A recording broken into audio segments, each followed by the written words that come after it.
आज का गीत है, रात के राही थक मत जाना। और आगे क्या है? सुबह की मंजिल दूर नहीं, थक मत जाना।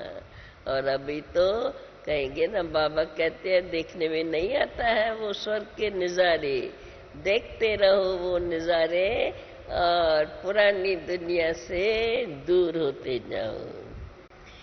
बाबा कहते हैं ये बच्चों ने गीत की लाइन तो सुनी, अब चले वतन की ओर, अर्थात सुखधाम के ओर। दुख सुखधाम की स्थापना अर्थ माताओं को ही रखा गया है। ज्ञान अमृत का कलश बाप ने माताओं के सिर पर ही आके रखा है। जैसे ओपनिंग सेरिमनी अथवा स्थापना की सेरिमनी की जाती है ना, तो परम पिता परमात्मा कौन सी ओपनिंग करा रहे हैं? वैकुंठ की ओपनिंग कराते हैं। किसके द्वारा? विशेष रूप से माताओं को ही निमित्त बनाया है। कलश माताओं पर ही रखते हैं।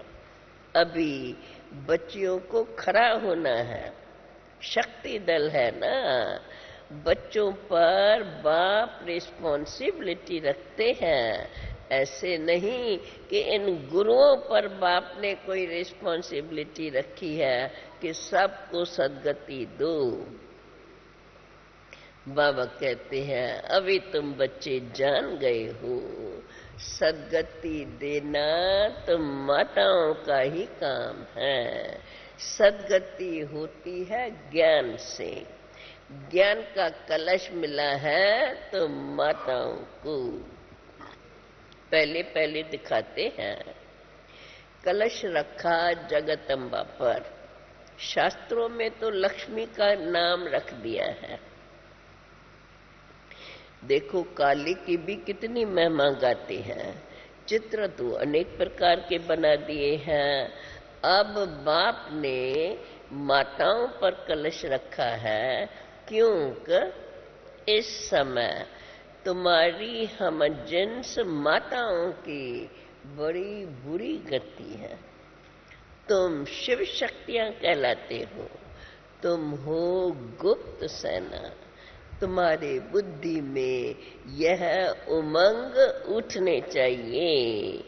वो सन्यासी पुरुष तो स्वर्ग की स्थापना कर नहीं सकते हैं।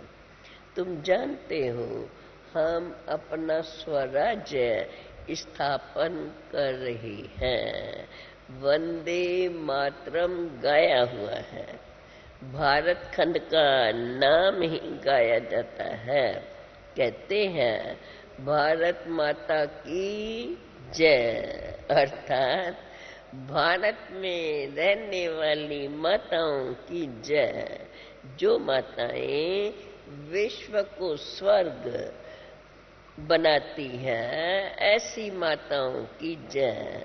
वो फिर भूल कर सिर्फ कह देते हैं, मनुष्य फिर ये भूल करके सिर्फ कह देते हैं भारत माता की जय। बाबा तुम माताओं का नाम बाला करते हैं। स्वर्ग की ओपनिंग सेरिमनी तुम्हारे से कराते हैं। तुम कहते हो शिव बाबा हम माताओं के द्वारा विश्व को स्वर्ग बनाते हैं। भीष्म पिता मैं आज को भी तो माता तुमने ही ज्ञान बाण मारे हैं। अब बाप कहते हैं ज्ञान बाण लगाने में डरो मत। पढ़ना है तुम्हें और तुम्हें ही फिर पढ़ाना भी है। सेना ही तो निमित्त बनी हुई हो। मास्टर नॉलेजफुल हो ना। बाप है ज्ञान का सागर, नॉलेजफुल बाप। तो बाबा कहते तुम भी तो मास्टर नॉलेजफुल हो ना। देखो सरस्वती को बैंजो दे दिया है, क्योंकि सबसे वो तीखी है। दुनिया नहीं जानती है, तुम जानते हो। अब हम सामने से गौड़े बन रहे हैं। काली देखो, काली के पास जाएंगे तो काली के आगे तो माँ माँ करके कितना रोते हैं, बात मत पूछो। बाबा कलकत्ते में रहते थे ना, तो कलकत्ते में काली की पूजा बहुत होती है। होता तो कुछ भी नहीं है, माँ माँ करके रोते हैं, महिमा बहुत गाते हैं, होता तो कुछ भी नहीं है। कलकत्ते में काली की बहुत महिमा है। अभी ये ब्रह्मा माँ तो नहीं है ना, तन तो फिर भी पुरुष का है, इसलिए कलश फिर माताओं पर रखा है। देखा, बाबा ने प्रवेश ब्रह्मा बाबा में किया, कार्य उनके द्वारा सारा शुरू कराया है, परंतु उसका तन पुरुष का है, तो इसलिए माताओं पर ही बाबा ने ये कलश रखा है। तुम हो माँ की सेना, सरस्वती माँ पर कलश रखा है, तो तुम सभी हो, क्योंकि उस समय मेजॉरिटी तो थी ना, अब तो दोनों बड़े बड़े हैं, और अत्याचार तो माताओं पर ही हुआ ना, तो जिनों पर अत्याचार हुआ है बाबा उनको बहादुरी से बहादुर बना रहे हैं और फिर याद दिला रहे हैं क्या क्या तुमने कार्य किया है, तो उनमें सहन करने की हिम्मत आए और सामना करने की हिम्मत बढ़े। तुम कहते हो, बाबा कहते हैं तुम हो माँ की सेना हम जिन्स। तुम कहते हो बाबा मैं जैसा हूँ वैसा हूँ, आपका ही तो हूँ। बाबा का बच्चा कहते हैं ना हम, ये भी कहते हैं, बाबा भी कहते हैं जैसी हो वैसी हो मेरी ही हो, परंतु तुम्हें श्रीमत पर तो जरूर चलना है। बाकी तो सब सजनिया है, चाहे माताएं चाहे भाई, सब बाप की सजनिया है।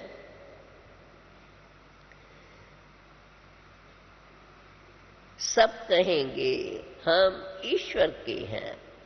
अब तुमको समझाने दी जाती है कि शिव बाबा के तो सब संतान हैं, ये तुम्हें सिद्ध करके समझाना है। सबसे पहले तो है शिव की महिमा, ऊंच ते ऊंच शिव को ही माना जाता है, उनको ही तो भगवान कहेंगे। शिव बाबा ही तो आकर के तुम्हें वर्षा, बेहद का वर्षा देते हैं। अब वो है निराकार, सभी आत्माओं का बाप। तो अभी तुम बच्चियों को अपनी हम जिन्स का उद्धार करना है, माताओं पर ही सारी रिस्पॉन्सिबिलिटी है। वंदे मातरम बाप भी कहते हैं, शिव बालक तो वंदे मातरम करना पड़े ना, ये तुमको करते हैं। ये दिव्य दृष्टि की बातें बाबा ने मिला दी हैं। शिव बालक है तो वंदे मातरम करना पड़े ना, तो ये तुमको वंदना करते हैं, भारत माता की जय। बाबा कहते हैं कि तुम उनको करते हो और वो फिर तुमको करते हैं। वंडर है ना, बाबा बच्चों को आगे रखते और बच्चे तो जानते हैं बाप तो सबसे ऊंचे ते ऊंचा है। बाबा कहते हैं देखो ये तुमको आगे करते हैं और तुम उनको करते हो। वंडर है ना, ये भी ड्रामा की नूंद है। बाबा कहते तुम बच्चे जानते हो शिव बाबा साक्षात्कार भी कराते हैं, घर बैठे भी मोर मुकुटधारी का साक्षात्कार होता है। ये तो कहानियां सुनी है ना शुरू की, कैसे घर बैठे साक्षात्कार कराए और फिर आते रहे, फिर अपने अनुभव में सुनाते हैं। घर बैठे भी मोर मुकुटधारी का साक्षात्कार होता है। तो मुकुट तो सबको पता है, मोर मुकुटधारी का साक्षात्कार होता है तो समझते थे कृष्ण जैसा बच्चा आएगा। तो बाबा कहते हैं मोर मुकुट अर्थात सत्युग में तो जो भी शहजादे हैं उसको मुकुट तो पहनाएंगे ना। तो मुकुट तो सबको होता है, ये एक ट्रेड मार्क रख दिया है। कृष्ण को इतना बड़ा मुकुट दे दिया है जो पूजा में रखते हैं, नहीं तो इतने बड़े मुकुट थोड़े ही पहनते हैं। बाप बैठ करके माताओं को एम ऑब्जेक्ट का साक्षात्कार कराते हैं। ये मुकुट मोर मुकुटधारी दिखाते हैं तो समझते हैं हमको कृष्ण का साक्षात्कार हुआ। बाबा कहते हैं ये बाबा एम ऑब्जेक्ट का साक्षात्कार कराते हैं तो भविष्य में तुम्हारे पास कौन से बच्चे आएंगे, क्योंकि सभी शुरू में तो कृष्ण को ही याद करते हैं ना। एक ट्रेड मार्क रख दिया है। बाप बैठ माताओं को एम ऑब्जेक्ट का साक्षात्कार कराते हैं कि तुम प्रिंस की माँ बनेंगी। कृष्ण की माँ सब तो नहीं बनेगी ना, प्रिंस प्रिंसेस तो बहुत है। प्रिंस की माँ अर्थात महारानी। तुम्हारा कितना अच्छा एम ऑब्जेक्ट है, तुम्हारी गोद में प्रिंस होगा। ये भविष्य एम ऑब्जेक्ट का साक्षात्कार बाबा माताओं को कराते हैं। वो तो शुरू में ये धूम मची रहती थी, उधर वो देखो, उधर एक देखो, उधर दूसरी देखो, इतनी धूम मची रहती थी, उधर से उधर, उधर से उधर जाते नहीं। बाबा कहते हैं अभी तुम बच्चियों के ऊपर बहुत जवाबदारी है, इसलिए ये तुम्हारा संगठन बहुत बड़ा होना चाहिए। कितना अभी बड़ा संगठन हो गया है, ये देखो दूसरा है, तीसरा ग्रुप बहनों का, ये तीसरा ग्रुप है ना जिसकी अभी सम्मान सेरेमनी हो रही है। तो बाबा कहते तुम्हारा संगठन बहुत बड़ा होना चाहिए, मेमोरेंडम भी बनाना चाहिए। हम शिव शक्ति भारत माताएं हैं, इतनी बहादुर होकर के अपना मेमोरेंडम बना के लिखो। हमने भारत को कल पहले भी स्वर्ग बनाया है श्रीमत पर। माताओं को बहुत होशियार होना चाहिए। आजकल तुम्हारी हम जिन्स पर बहुत मार पड़ती है विक के लिए, तो रड़ी मारनी चाहिए।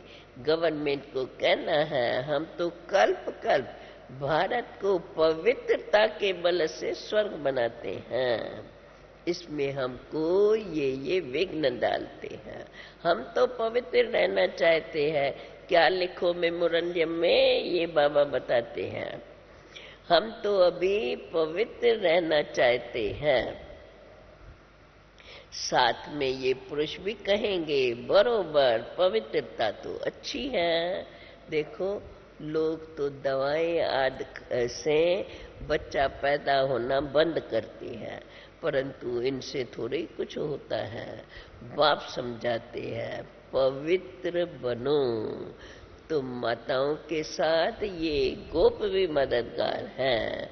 बच्चियों को खड़ा होना चाहिए, जलवा दिखाना चाहिए। अभी बच्चियां तो क्या, अभी तो दुनिया में ही माताएं खड़ी हो गई है, जहाँ तहाँ देखो सामना करती, कहाँ भी कोई बात आएंगी तो सामना भी करती हैं। इनसे बाप समझाते हैं बच्चे पवित्र बनो, ये तुमको उन्हों को समझाना है। बच्चियों को खड़ा होना चाहिए, जलवा दिखाना चाहिए। गवर्नमेंट को कहना चाहिए भगवान बाप कहते हैं पवित्र बनो। अभी ये चैप्टर आगे चला गया है। शिव बाबा के बच्चे तो सभी हैं, तो है तो सभी भाई भाई, फिर प्रजापिता ब्रह्मा की संतान होने के नाते से भाई और बहन ठहरे। अब ये नई दुनिया स्थापन हो रही है। शिव बाबा की संतान प्रजापिता ब्रह्मा के बच्चे हो गए आपस में भाई और बहन। तो भाई बहन आपस में विख की लेन देन नहीं कर सकते। ये है सहज युक्ति। कल पहले भी बाप ने ऐसे ही पवित्र बनाया था। तो तुम लिख सकते हो, अभी हम माया रावण पर जीत पाते हैं। ये रावण ही तो भारत का बड़ा दुश्मन है। रावण ते हारे हार है और फिर रावण ते जीते जीत है। ये जीत कौन प्राप्त कराता है? इसके लायक बनाने वाला राम आकर के, राम परमात्मा आकर के इस पर जीत बनाते हैं। परंतु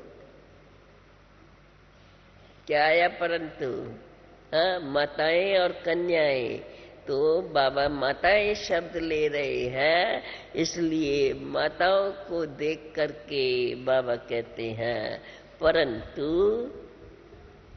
अभी तक कईयों का पति बच्चों आदि में ऐसा मोह है जो बात मत पूछो। बाबा कहते हैं अभी तो तुमको कलश मिलता है तो तुम्हें तो समझाना है। हम तो अभी स्वर्ग के द्वार खोलते हैं। भले भक्ति मार्ग में कलश लक्ष्मी को दिखाया है, परंतु लक्ष्मी तो है ही पवित्र। वो ज्ञान कलश रख करके क्या करेंगी?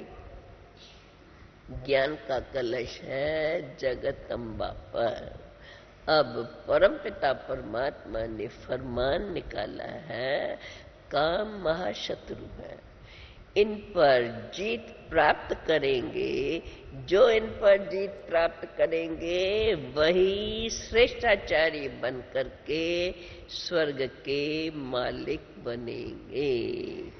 ये परमपिता परमात्मा ने फरमान निकाला है।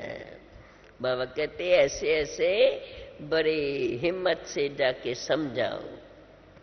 अब आगे की बात, तुम बच्चों का आपस में बहुत लव होना चाहिए। ब्रह्मा कुमारियों की जैसे ये सेना इकट्ठी है, कोई को भी ये पता नहीं है कि कौन कौन कहाँ है। सभी सेंटर्स के बच्चों को तो बुला भी नहीं सकते हैं इकट्ठा। माताओं को बंधन बहुत होते हैं, बच्चों को भी उन्हों को संभालना है, नहीं तो फिर पुरुष रिपोर्ट करते हैं। यूं तो पुरुष तो चले जाते हैं, सन्यासी बनते हैं तो पुरुष तो चले जाते हैं, फिर घर बार कौन संभालता है? तो तुमको दिखाना है कि वो घर बार छोड़ के चले जाते हैं, वो तो हठ योग सिखलाते हैं, और हम तो राजयोग गर्भग्रस्त में रह करके ये राजयोग सिखलाते हैं।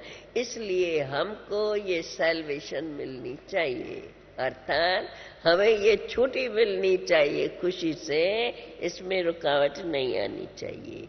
इसलिए हम आपसे सैल्वेशन मांगने चाहते हैं। बाबा ने समझाया था, तुम वैश्याओं को भी जाकर समझाओ कि ये गंदा धंधा बंद करो। तुम स्वर्ग का द्वार बनो। तुम यह काम करके दिखाओ तो तुम्हारा नाम बहुत बाला हो जाएगा। उनका भी तो कल्याण करना है। ये संगम युग है ही कल्याणकारी। पवित्रता पर खूब रड़ियां मारनी है। इन वैश्याओं पर भी रहम करना है।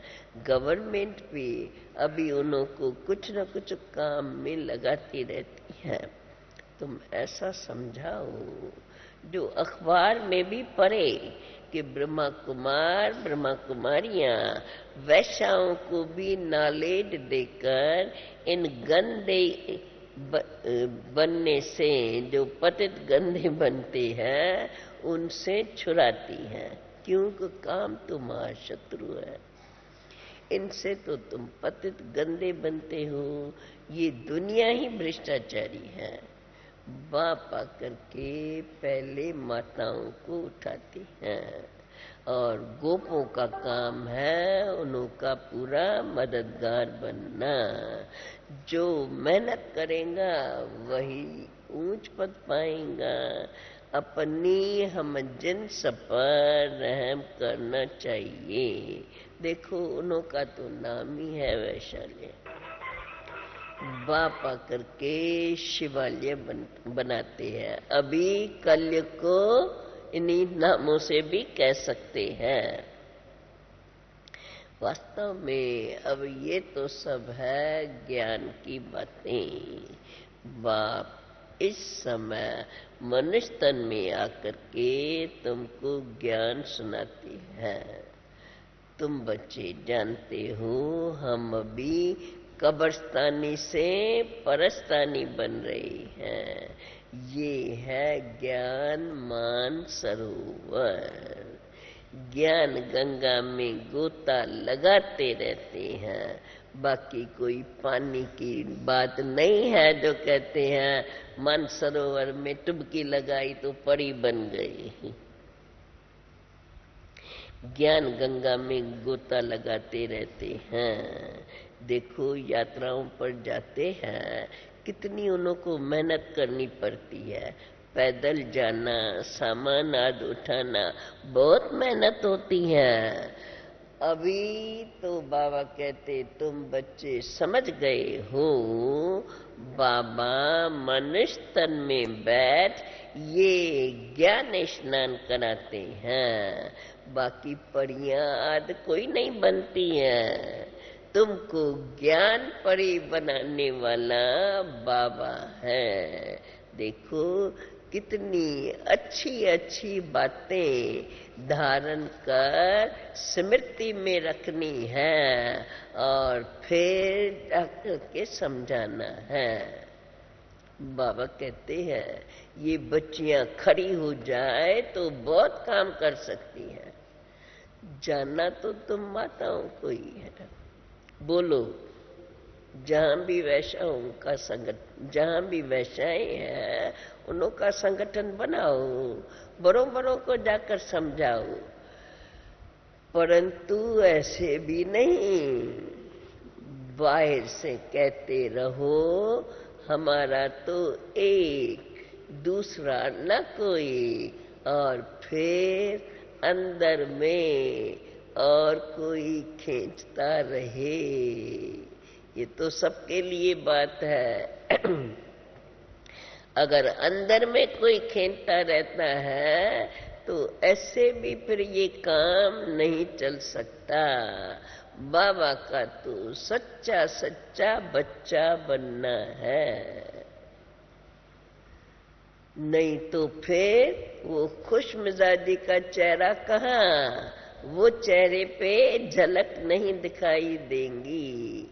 बाबा कहते हैं बच्चे अरे बेहद के बाप से मिलने के लिए जाते हो तो दौड़ दौड़ के आकर खुशी से मिलना चाहिए।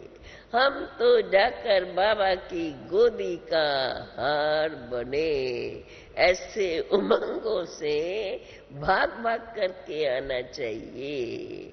थक नहीं जाना है, तुम्हारी याद ही तो दौड़ी है।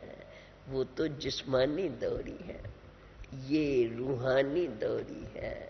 चेहरा खुशी में खिल जाना चाहिए। देखो कोई का पति जब गुम हो जाता है और जब फिर आकर के मिलता है तो कैसे जाकर के स्त्री गलियों में दौड़ती दौड़ती बावड़ी के मिसल जाकर के मिलती है। ये तो फिर है तुम्हारा बेहद का पतियों का पति। तो सोचो क्या करना है, डरना नहीं है। समझ गए ना उस समय कितने अत्याचार होते थे, कहानियां सुनी है ना शुरू की। जिससे स्वर्ग का वर्षा मिलता है उससे तो कहां से भी भाग भाग करके आए मिलना चाहिए। इतने उमंग, इतनी खुशी, ऐसा हर्षित मुख चेहरा, और आके बाबा कहते हैं ये तो सारी है याद की बात। इतनी लगन में रहे तो याद सदा बनी रहेंगी और वो भूलेंगी नहीं। तो चेहरा सदा खुशनुमा बना रहेगा। अच्छा अच्छा, मीठे मीठे सिकील दे बच्चों प्रेत, मात पिता बाप दादा का याद प्यार और गुड मॉर्निंग। रूहानी बाप की रूहानी बच्चों को नमस्ते। रूहानी बच्चों की रूहानी बाप को नमस्ते।